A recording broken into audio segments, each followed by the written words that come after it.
What happens if you've pulled an all-nighter or you've had a short night of sleep? Maybe you went to bed too late and you need to wake up early again. Can you get back that lost sleep?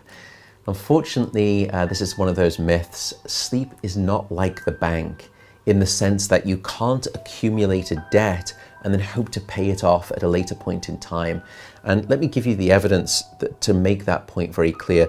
If I were to take an individual and deprive them of a whole night of sleep, 8 hours of lost sleep, and then I give them all of the recovery sleep that they want on a second night or a third night, yes, we see that they sleep longer. They try to sleep it off, as it were.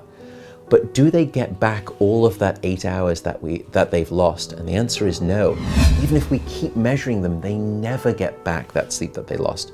So you cannot accumulate a debt and then hope to pay it off at a later point in time. And many of us do this in society. We're short sleeping during the week and then we binge with our sleep at the weekend.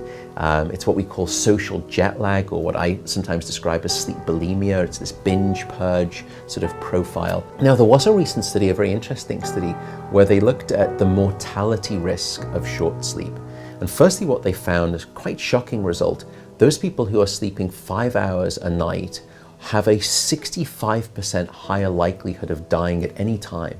Increase of 65% in terms of mortality risk. However, if you get another group of people who are short sleeping, maybe just 5 or 6 hours a night during the week, but then sleep a little longer at the weekend, you can actually reduce some of that mortality risk.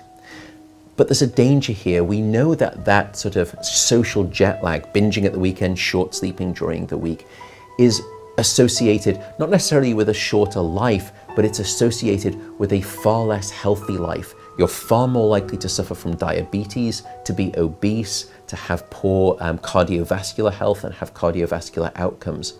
And if you look at that study, even though some people were trying to sleep back at the weekend some of that which they'd lost during the week, they were almost twice as likely to report being in very poor health relative to people who do what we generally recommend, which is consistently get good 7 to 9 hours of sleep every day, both during the week and the weekend.